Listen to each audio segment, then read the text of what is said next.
দীপ্ত সংবাদে আমন্ত্রণ জানাচ্ছি আমি তারান্নুম জ্যোতি। শুরুতেই জানাবো সংবাদ শিরোনাম। মনোনয়নপত্র প্রত্যাহারের সময় শেষ, কাল প্রতীক বরাদ্দ। ঢাকার ২০ আসন থেকে সরলেন ২৭ জন। দেশ উদার না উগ্রপন্থীদের হাতে যাবে নির্ধারণ হবে আগামী নির্বাচনে, জানালেন বিএনপি মহাসচিব। গণতন্ত্র ও নাগরিক অধিকারের স্বার্থে নির্বাচন সুষ্ঠু ও নিরপেক্ষ হবে, পলিসি সামিটে জামায়াত আমির। ওষুধের মূল্য বেঁধে দেয়া অযৌক্তিক বলছেন উৎপাদনকারীরা, বাধ্যবাধকতার বিষয়টি বাজার বিরোধী।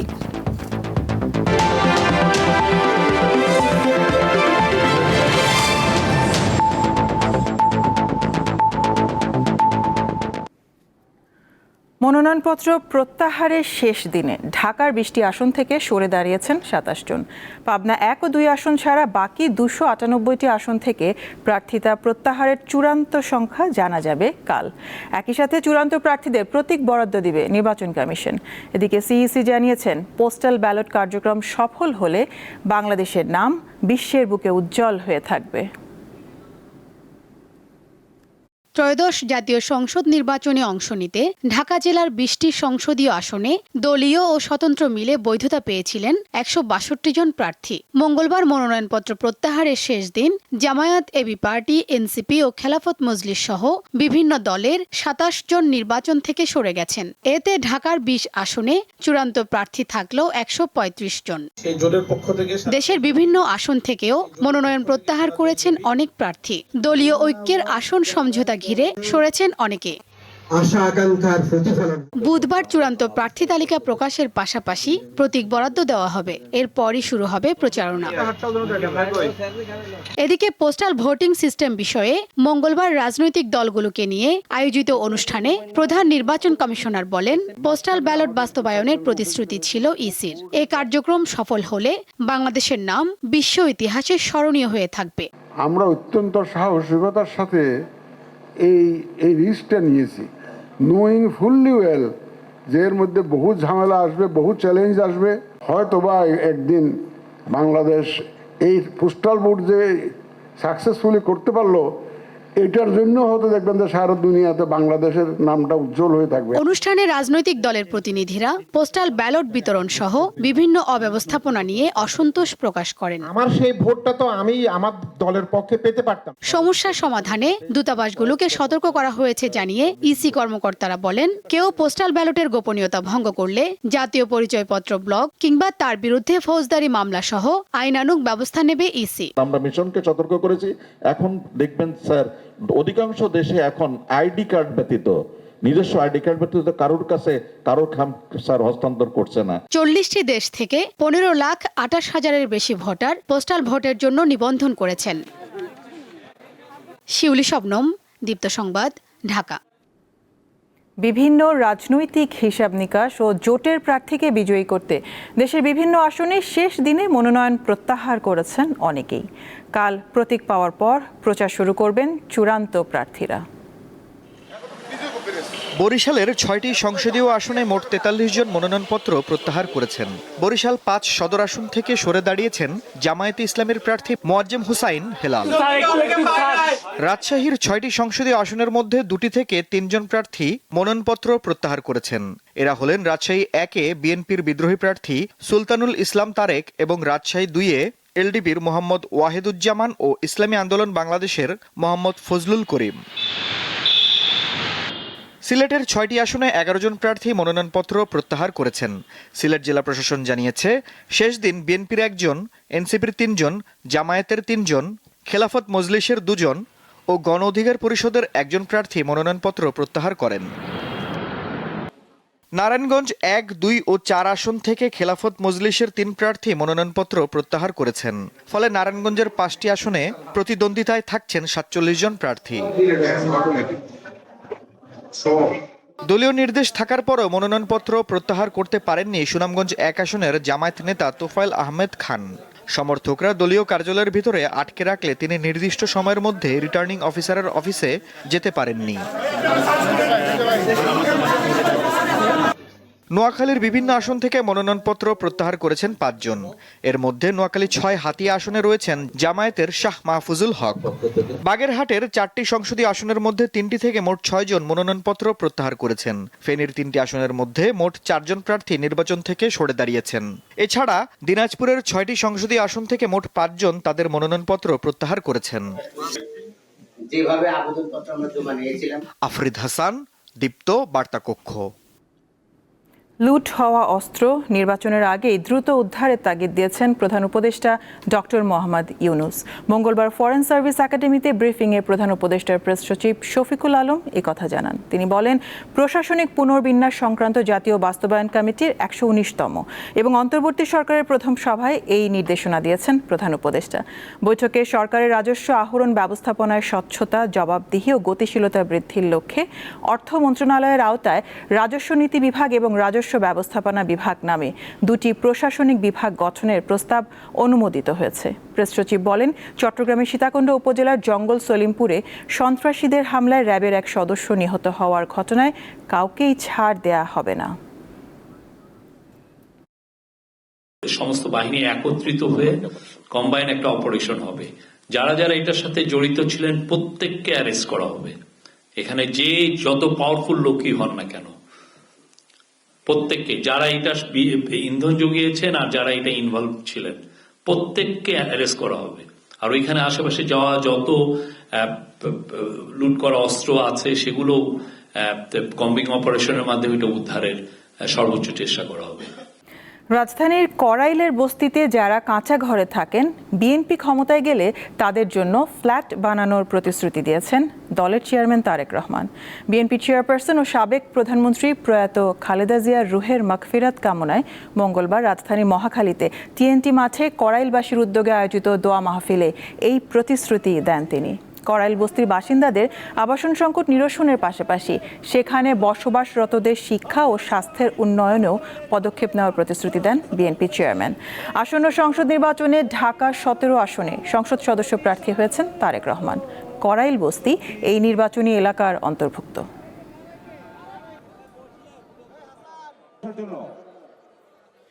মাঝখানে যারা দাঁড়িয়ে আছেন, বিএনপির কাউকেও কোনো ইউনিটকেও আমরা দেওয়ার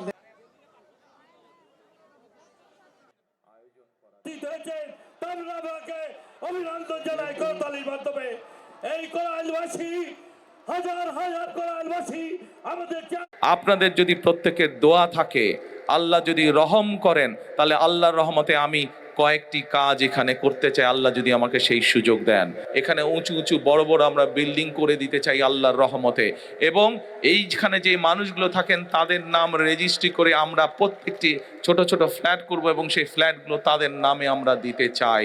আপনাদের যে সন্তানরা আছে তাদের এখানে লেখাপড়ার সমস্যা আছে, আল্লাহ যদি রহম করেন, আমরা এখানে চাই সুন্দর বাচ্চাদের জন্য স্কুলের গঠন করব তা না, স্কুলের পাশাপাশি তাদের খেলাধুলার যাতে পরিবেশ থাকে, খেলাধুলার জন্য যদি মাঠ থাকে, সেই ব্যবস্থাও ইনশাল্লাহ আমরা এখানে করতে চাই। দেশ উদার না উগ্রপন্থীদের হাতে যাবে তা আগামী জাতীয় সংসদ নির্বাচনে নির্ধারিত হবে বলে মন্তব্য করেছেন বিএনপি মহাসচিব মির্জা ফখরুল ইসলাম আলমগীর। মঙ্গলবার ঢাকায় এক আলোচনা সভায় অংশ নিয়ে বিএনপির জ্যেষ্ঠ নেতারা অভিযোগ করেন, নির্বাচনে ইঞ্জিনিয়ারিং করার চেষ্টা করা হচ্ছে, সেই সাথে অন্যরা অপকর্ম চাঁদাবাজি করে বিএনপির ওপর চাপিয়ে দিচ্ছে। বিএনপির প্রতিষ্ঠাতা জিয়াউর রহমানের 90তম জন্মবার্ষিকী উপলক্ষে মঙ্গলবার দুপুরে রাজধানীর ডিপ্লোমা ইঞ্জিনিয়ার্স ইনস্টিটিউশনে এক আলোচনা সভার আয়োজন করে বিএনপি। দেশ গঠনে তার ভূমিকা তুলে ধরেন বক্তারা। জিয়াউর রহমানের সততা ও আদর্শ ধারণ করে নেতাকর্মীদের প্রতি কাজ করার আহ্বান জানান দলের জ্যেষ্ঠ নেতারা। তার আমলে 9টা টেক্সটাইল মিল হয়েছে, সার কারখানা হয়েছে, সুগার মিল হয়েছে, ফার্টিলাইজার ফ্যাক্টরি হয়েছে এবং ফার্মাসিউটিক্যাল কোম্পানি হয়েছে। অর্থনীতি থেকে শুরু করে বাংলাদেশের বিভিন্ন সেক্টরের সংস্থান বলেন, একটা দরিদ্র তলাবের ঝুঁকি থেকে বাংলাদেশকে একটি আধুনিক বাংলাদেশে রূপান্তরিত করে। বিএনপি নেতারা অভিযোগ করেন, একটি দল নির্বাচনে ইঞ্জিনিয়ারিং করার চেষ্টা চালাচ্ছে, এদিকে নজর রাখতে হবে। একটি হলো বাচ্চা আর একটি বড়, বাচ্চাদের সব সিট পেতে হবে এবং এই ব্যাপারে তারা উচ্চ পর্যায়ে সরকারের উচ্চ পর্যায়ের লোকজনের সঙ্গে বৈঠক করেছে তারা কিভাবে ইঞ্জিনিয়ারিং করে এই সিটগুলো জিতে যাবে। আজকে শহীদ প্রেসিডেন্টের প্রদর্শিত সেই পথ অনুসরণ করে আমরা আগামীতে জনাব তারেক রহমানের নেতৃত্বে নতুন বাংলাদেশ আমরা করে তুলব, এই প্রত্যয় আমাদের আছে। অতীতে যারা বাংলাদেশকেই স্বীকার করেনি তারা ধর্মকে ব্যবহার করে মানুষকে ভুল বোঝাচ্ছে বলে মন্তব্য করেন বিএনপি মহাসচিব। এই নির্বাচনে নির্ধারিত হবে যে এই দেশ কি লিবারেল ডেমোক্রেসি থাকবে নাকি আপনার সমস্ত উগ্রপন্থী রাষ্ট্রবিরোধী লোকদের মধ্যে থাকবে। আমাদেরকে অবশ্যই সেই উদারপন্থী রাস্তা বেছে নিতে হবে। বিএনপির জয় ঠেকাতে পরিকল্পিতভাবে দুটি দল প্রচারণা চালাচ্ছে বলেও অভিযোগ করেন তিনি। তোমরা কিছুটা বেঈমানি করেছো। দিলশাদানি, দীপ্ত সংবাদ, ঢাকা। গণতন্ত্র ও নাগরিক অধিকারের স্বার্থেই আগামী নির্বাচন শতভাগ সুষ্ঠু ও নিরপেক্ষ হতে হবে বলে জানিয়েছেন জামায়াতের আমির ডক্টর শফিকুর রহমান। মঙ্গলবার রাজধানীর একটি হোটেলে বাংলাদেশ জামায়াতে ইসলামী আয়োজিত পলিসি সামিটের উদ্বোধনী অনুষ্ঠানে তিনি একথা বলেন।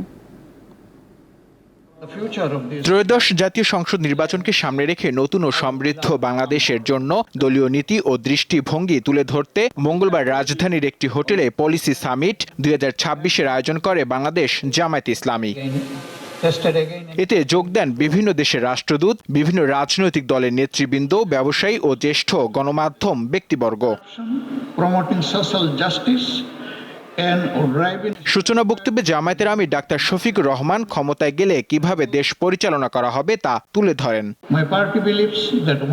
জামায়াতে ইসলামী এমন একটি রাষ্ট্র ব্যবস্থায় বিশ্বাস করে যেখানে আধুনিক বাজার অর্থনীতি কার্যকর থাকবে, প্রশাসন হবে জবাবদিহিমূলক এবং ধর্ম, বর্ণ, লিঙ্গ নির্বিশেষে প্রতিটি নাগরিক সমান সুযোগ পাবে। বাংলাদেশ একটি গুরুত্বপূর্ণ গণতান্ত্রিক রূপান্তরের সন্ধিক্ষণে দাঁড়িয়ে আছে জানিয়ে জামায়াত আমির আশাবাদ ব্যক্ত করেন আগামী নির্বাচন সুষ্ঠু, নিরপেক্ষ ও গ্রহণযোগ্য হবে। ভবিষ্যতের বাংলাদেশ হবে বৈষম্যহীন, স্বচ্ছ ও মানবিক রাষ্ট্র, যেখানে বিভাজনের বদলে ঐক্য, আশা ও নিরাময় হবে রাজনীতির ভিত্তি। আর ভিত্তিকে মজবুত ও টেকসই করতে গণতন্ত্র এবং নাগরিক অধিকারের স্বার্থে নির্বাচন শতভাগ সুষ্ঠু ও নিরপেক্ষ হতে হবে। তিনি জানান, রাষ্ট্র ও নাগরিক, সরকারি ও বেসরকারি খাত এবং আন্তর্জাতিক সম্প্রদায়ের সঙ্গে অংশীদারিত্বের মাধ্যমেই বাংলাদেশের ভবিষ্যৎ গড়ে উঠবে। নূর আলম, দীপ্ত সংবাদ, ঢাকা। জুলাই গণ অভ্যুত্থান স্মৃতি জাদুঘরের চূড়ান্ত পর্যায়ের কাজের অগ্রগতি পরিদর্শন করেছেন প্রধান উপদেষ্টা ডক্টর মোহাম্মদ ইউনূস। মঙ্গলবার বিকালে গণভবনে তৈরি করা জাদুঘর পরিদর্শন করেন তিনি। জাদুঘরে থাকা জুলাই গণ অভ্যুত্থানের পেছনের ইতিহাস ও শেখ হাসিনার 16 বছরের দুঃশাসনের চিত্রগুলো ঘুরে দেখেন প্রধান উপদেষ্টা। এ সময় 15 মিনিটের একটি প্রামাণ্যচিত্র দেখেন তিনি, যেখানে ফ্যাসিস্ট শাসনামলে গুম, রাষ্ট্রীয়ভাবে পরিচালিত দমনপীড়ন, বিরোধীদের ওপর হামলা এবং 24শে জুলাই অভ্যুত্থানের সময় সংঘটিত গণহত্যার চিত্র তুলে ধরা হয়েছে। এ সময় প্রধান উপদেষ্টা বলেন, এই জাদুঘর জুলাই শহীদদের রক্ত তাজা থাকতেই করা সম্ভব হয়েছে। এটা গোটা পৃথিবীর এক নজিরবিহীন দৃষ্টান্ত।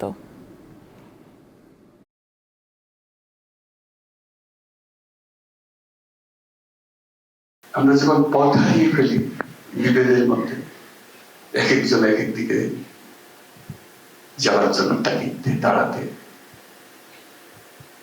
অত্যাচার করে, আমার দিকে আসতে হবে না, খবরদার। এবং ঠিক মনে সে মনে করছে ঠিক করছে এটা। সে সময় যখন আমরা বিভিন্ন মতে বিভক্ত হয়ে যাই, আমি প্রস্তাব করছিল যে যারা এই বিভক্তি লিড করছে তাদেরকে একসঙ্গে একটা দিন সকাল থেকে রাত পর্যন্ত লেখা দিয়ে দেওয়া। সম্প্রতি সরকার 135টি অত্যাবশ্যকীয় ওষুধের মূল্য বেঁধে দিয়েছে। একে অযৌক্তিক বলছেন ওষুধ উৎপাদনকারী প্রতিষ্ঠানগুলো। তারা বলছেন, জনস্বাস্থ্যের কথা বিবেচনায় ওষুধের মূল্য নির্ধারণের কথা বলা হলেও এটি বাস্তবায়নযোগ্য নয়। ওষুধ শিল্প সমিতি বলছে, কোম্পানি মোট উৎপাদনের অন্তত 25% অত্যাবশ্যকীয় ওষুধ রাখার যে বাধ্যবাধকতার কথা বলা হয়েছে তাও বাস্তবতা বিবর্জিত ও বাজার বিরোধী। বিশ্ব স্বাস্থ্য সংস্থার গাইডলাইন অনুযায়ী কোনো দেশের জনগণের মৌলিক স্বাস্থ্য চাহিদা পূরণের জন্য অপরিহার্য এমন ওষুধকে অত্যাবশ্যকীয় বলা হয়। এর মধ্যে ব্যথানাশক, অ্যান্টিবায়োটিক, অ্যান্টি হাইপারটেনসিভ এবং সাধারণ রোগের চিকিৎসার জন্য প্রয়োজনীয় গুরুত্বপূর্ণ ওষুধ রয়েছে। দেশের মানুষের স্বাস্থ্যসেবায় রোগী নিজস্ব ব্যয় কমানোর জন্য নতুন করে ১৩৫টি অত্যাবশ্যকীয় ওষুধের দাম নির্ধারণ করেছে অন্তর্বর্তী সরকার। এর আগে প্রথম ধাপে ১১৭টি, দ্বিতীয় ধাপে ৪৩টি এবং সর্বশেষ ১৩৫টি মিলে মোট ২৯৫টি অত্যাবশ্যকীয় ওষুধের মূল্য বেঁধে দেওয়া হয়েছে। গত ৮ জানুয়ারি উপদেষ্টা পরিষদের বৈঠকের পর সংবাদ সম্মেলনে এসব কথা জানান প্রধান উপদেষ্টার বিশেষ সহকারী অধ্যাপক সাইদুর রহমান। মূল ব্যাপার যেটা করবে সেটা হচ্ছে যে এই অত্যাবশ্যকীয় ওষুধের তালিকাভুক্ত ওষুধগুলোর সবগুলোর মূল্য সরকার কর্তৃক নির্ধারিত হবে। অতএব এই ওষুধগুলোর উপর মূল্য নিয়ন্ত্রণ সরাসরিভাবে বাংলাদেশের শতকরা ৮০% মানুষের চিকিৎসা প্রাপ্যতার উপরে আসলে এবং ওষুধের প্রাপ্যতার উপরে প্রভাব ফেলবে। কিন্তু ওষুধ শিল্প মালিকদের সাথে কোনো রকম আলোচনা না করেই এই সিদ্ধান্ত নেওয়া হয়েছে। সব ওষুধের উৎপাদন ব্যয় একরকম নয়, তাই সরকারের এই সিদ্ধান্তে ওষুধ শিল্প প্রতিষ্ঠানগুলো ঝুঁকিতে পড়বে। এতটাই অপাংতেয়, অথচ আপনি এই সিদ্ধান্ত নিচ্ছেন বাস্তবায়ন হবে আমাদের উপরে, বাট আমাদেরকে বলার সুযোগ দেওয়া হচ্ছে না। আমরা নিজেরা যে আবার আপনার মিডিয়াতে বলতেছেন আমরা ওনাদের মতামত নিছি, আমি চ্যালেঞ্জ দিয়ে বলছি সেদিন এই জন্য যে উপদেষ্টা মহোদয়, বিশেষ সহকারী মহোদয়, সচিব, অতিরিক্ত সচিব, যুগ্ম সচিব, কেউ কি সমিতি বা সমিতির নেতৃবৃন্দের কারোর সাথে আমাদের সাথে বসছেন, কথা বলছেন এই বিষয়গুলো নিয়ে? বলেন নাই। তিনি জানান, কোম্পানিগুলোর মোট উৎপাদনের যে ২৫% অত্যাবশ্যকীয় ওষুধ উৎপাদনের কথা বলা হয়েছে তাও বাস্তবসম্মত নয়। ওনারা যদি বলেন যে 25% ঔষধ আমাদেরকে বানাইতে হবে, আমি যদি প্রশ্ন করি আজকে সরকারকে যে ওনারা 25% যে আমাদের উপরে এমবার্গো দিচ্ছেন বা বাধ্য করতেছেন, এটা কোন যুক্তিতে? ওনারা সরকার আমাকে কি বেনিফিট দিচ্ছেন যে তোমাকে আমি এই বেনিফিট দিচ্ছি, এর বিনিময়ে তোমাকে 25% এসেনশিয়াল ড্রাগস বানাইতে হবে? কোনো ট্যাক্স বেনিফিট, কোনো ভ্যাট বেনিফিট, কোনো soft loan, investment benefit, low cost land or anything, কোথাও তো কোনো ধরনের বেনিফিট নাই। তাহলে আমি কেন বাধ্য হব ওনাকে এটা দিতে? এই সংক্রান্ত গেজেট এখনো প্রকাশ না হওয়ায় বিষয়টি নিয়ে কথা বলতে নারাজ কর্তৃপক্ষ। সরকারি কোনোভাবে আমরা কোথাও থেকে সেই তালিকা পাচ্ছি না। লাবণী গুহ, দীপ্ত সংবাদ, ঢাকা। ২০২৪ সালের গণঅভ্যুত্থানের সময় রাজধানীর চানখারপুলে ৬ শিক্ষার্থী হত্যা মামলার রায়ের দিন পিছিয়েছে। রায় ঘোষণার জন্য আগামী ২৬ জানুয়ারি নতুন দিন ধার্য করেছে আন্তর্জাতিক অপরাধ ট্রাইব্যুনাল ১। সাবেক ডিএমপি কমিশনার হাবিবুর রহমান সহ এই মামলায় অভিযুক্ত ৮ পুলিশ সদস্যের সর্বোচ্চ শাস্তির প্রত্যাশা করছে প্রসিকিউশন। মঙ্গলবার সকালে এই মামলায় গ্রেপ্তার ৪ আসামিকে ট্রাইব্যুনালে নেওয়া হয়। একই ট্রাইব্যুনালে রাজধানীর রামপুরায় ২৮ হত্যা মামলায় বিজিবির কর্মকর্তা রেদওয়ানুল ইসলাম সহ ৪ জনের বিরুদ্ধে সূচনা বক্তব্য উপস্থাপনের মাধ্যমে সাক্ষ্য গ্রহণ শুরু হয়েছে। এছাড়া ট্রাইব্যুনাল ২-এ সাভারের আশুলিয়ায় ৬ মরদেহ পোড়ানো সহ ৭ জনকে হত্যার মামলায় যুক্তিতর্ক উপস্থাপন করেছে আসামিপক্ষ।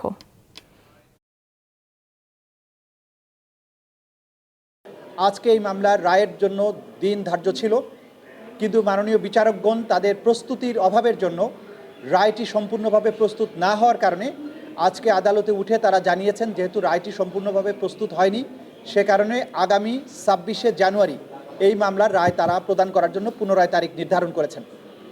আমাদের পক্ষ থেকে প্রসিকিউশন আমরা সবাই প্রস্তুত ছিলাম, কিন্তু আদালতের পক্ষে রায় প্রস্তুত করার যেই সুযোগ বা সময়, তাদের এই সময় লাগতেই পারে। তাদের পক্ষে এটাকে রেডি করার জন্য যতটুকু সময় প্রয়োজন তারা সেটা নিতে পারেন, সে কারণে তারা সময়টা নিয়েছেন।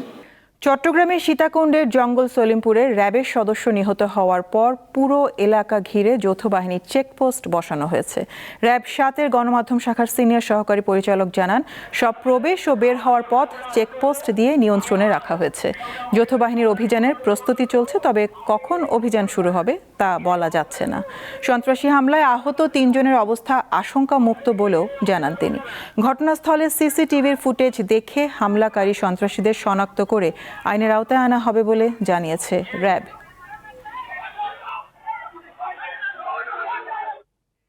শাকসু নির্বাচন স্থগিতের সিদ্ধান্তের বিরুদ্ধে দিনভর বিক্ষোভ ও অবস্থান কর্মসূচি পালন করেছেন বিভিন্ন প্যানেলের প্রার্থী ও তাদের কর্মী সমর্থকরা। আন্দোলনকারীরা ক্লাস ও পরীক্ষা বর্জনের ঘোষণা দিয়েছেন। মঙ্গলবার রাত 8:30টার দিকে এই ঘোষণা দেন আন্দোলনকারীরা। তারা জানান আগামীকাল দুপুর 12টায় সংবাদ সম্মেলনে পরবর্তী কর্মসূচি ঘোষণা করা হবে। সন্ধ্যায় শাকসু নির্বাচন কমিশন এক বিজ্ঞপ্তিতে জানায়, হাইকোর্টের আদেশে 2025-26 মেয়াদের শাকসু নির্বাচন স্থগিত করা হয়েছে। পরবর্তীতে আদালতের নির্দেশনা অনুযায়ী প্রয়োজনীয় কার্যক্রম গ্রহণ করা হবে। আজ এই নির্বাচনে ভোট গ্রহণ হওয়ার কথা ছিল। আসন্ন ত্রয়োদশ জাতীয় সংসদ নির্বাচনে স্বল্পমেয়াদী ও দীর্ঘমেয়াদী নানা পদ্ধতিতে কাজ করছে পর্যবেক্ষকরা। মূলত নির্বাচনের জবাবদিহিতা, স্বচ্ছতা এবং সকলের অংশগ্রহণ, এই তিনটি বিষয়কেই বেশি গুরুত্ব দেওয়া হচ্ছে। মঙ্গলবার রাজধানীতে alliance for election and democracy আয়োজিত এক অনুষ্ঠানে এসব কথা বলেন বক্তারা। নির্বাচনে পর্যবেক্ষকরা কি কাজ করছেন এবং কিভাবে করছেন সেসব বিষয়ে গণমাধ্যম কর্মীদের জানাতেই এই অনুষ্ঠান আয়োজন করা হয়। তারা বলেন, নির্বাচনের দিন ছাড়াও nomination, campaign, postal vote, resource সহ নির্বাচনের সাথে জড়িত সকল বিষয় মনিটর করা হচ্ছে।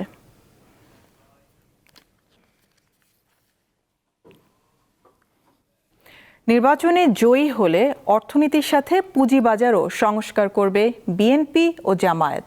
মঙ্গলবার রাজধানীতে এক সম্মেলনে দল দুটির নেতারা একথা জানান। সম্মেলনে আলোচকরা খেলাপি ঋণের পরিমাণ কমিয়ে সুশাসন প্রতিষ্ঠা, প্রাতিষ্ঠানিক সক্ষমতা বৃদ্ধি এবং দেশি বিদেশি বিনিয়োগ বাড়ানোর উদ্যোগ গ্রহণের উপর গুরুত্ব দেন। আসন্ন জাতীয় নির্বাচন পরবর্তী প্রেক্ষাপটে দেশের সামগ্রিক অর্থনৈতিক গতিপথ, রাজনৈতিক বাস্তবতা এবং পুঁজিবাজারের ভবিষ্যৎ, সম্ভাবনা ও কাঠামোগত রূপান্তর নিয়ে মঙ্গলবার রাজধানীতে সম্মেলন আয়োজন করে BRAC EPL stock brokerage. Development transition, the graduation from LDC. সম্মেলনে আলোচকরা জানায়, প্রতিবেশী ভারতে বাজার মূলধন তার জিডিপি শতকরা প্রায় 60%, আর পাকিস্তানের শতকরা প্রায় 40%। সেদিক থেকে দেশে একটি কার্যকরী পুঁজিবাজার গড়ে তুলতে চাইলে শুধু বেসরকারি বিনিয়োগই নয়, সরকারি প্রতিষ্ঠানগুলোর বড় বিনিয়োগও পুঁজিবাজারে নিয়ে আসতে হবে। That was not the price discovery, that is actually prescribed price by the commission. বাজার সংস্কারের জন্য শুধু পুঁজিবাজার নয়, পুরো বাজার কেন্দ্রিক ব্যবস্থার সংস্কার করতে হবে। ফাইন্যান্সিয়াল রিপোর্টিং আরও আধুনিক হতে হবে। Naturally, রাজনীতিবিদরা বলেন, সরকার গঠনের সুযোগ পেলে অর্থনীতির গুরুত্বপূর্ণ অংশ পুঁজিবাজারের উন্নয়নে কাজ করবেন তারা। This does not mean a sudden or disruptive shift in the economic system. সরকার গঠনের সুযোগ পেলে শরিয়া ভিত্তিক অর্থনৈতিক ব্যবস্থাকে গুরুত্ব দিলেও বর্তমান প্রচলিত অর্থনৈতিক ব্যবস্থা বহাল রাখা হবে। অর্থনীতির গুরুত্বপূর্ণ অংশ পুঁজিবাজারের অগ্রগতির জন্য কাজ অব্যাহত থাকবে। Ensuring stability Why the capital market is non-functional in Bangladesh.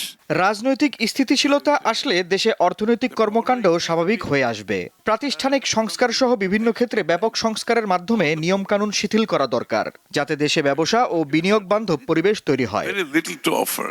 সম্মেলনে আলোচকরা ব্যাংক ও আর্থিক প্রতিষ্ঠানে স্বচ্ছতা ও জবাবদিহিতা নিশ্চিত করে সুশাসন প্রতিষ্ঠা এবং খেলাপি ঋণ কমিয়ে আনার ওপর জোর দেন। শাহরিয়ার ইমন, দীপ্ত সংবাদ, ঢাকা। আন্তর্জাতিক প্রসঙ্গ। সৌদি আরবে বিদেশিদের জন্য কমতে যাচ্ছে কাজের সুযোগ। নিজেদের নাগরিকদের জন্য 2 খাতে 60% কর্মক্ষেত্র কার্যকরের নির্দেশ দিয়েছে দেশটির সরকার। এবার প্রবাসীদের কাজের সুযোগ কমিয়ে মার্কেটিং এবং সেলস খাতে নিজ দেশের নাগরিকদের কাজের ক্ষেত্র তৈরির ব্যবস্থা করছে সৌদি আরবের মানব সম্পদ ও সামাজিক উন্নয়ন মন্ত্রণালয়। সরকারি ঘোষণার 3 মাস পর থেকেই এই সিদ্ধান্ত কার্যকর হবে। মন্ত্রণালয় আরও জানায়, এর ফলে কর্মক্ষেত্রে মানসম্পন্ন কাজের সুযোগ তৈরি হওয়ার পাশাপাশি সৌদির নাগরিকদের চাকরির স্থিতিশীলতা নিশ্চিত হবে। সৌদি সরকারের এই সিদ্ধান্তের ফলে বাংলাদেশ সহ অন্যান্য দেশের নাগরিকদের দেশটিতে চাকরি চ্যালেঞ্জের মুখে পড়বে। শেষ করব দীপ্ত সংবাদ শিরোনামগুলো জানাবো আরো একবার। মনোনয়নপত্র প্রত্যাহারের সময় শেষ, কাল প্রতীক বরাদ্দ। ঢাকার 20 আসন থেকে সরলেন 27 জন। দেশ উদার না উগ্রপন্থীদের হাতে যাবে, নির্ধারণ হবে আগামী নির্বাচনে, জানালেন বিএনপি মহাসচিব। গণতন্ত্র ও নাগরিক অধিকারের স্বার্থে নির্বাচন সুষ্ঠু ও নিরপেক্ষ হবে, পলিসি সামিটে জামায়াত আমির। ওষুধের মূল্য বেঁধে দেয়া অযৌক্তিক, বলছেন উৎপাদনকারীরা। বাধ্যবাধকতার বিষয়টি বাজার বিরোধী।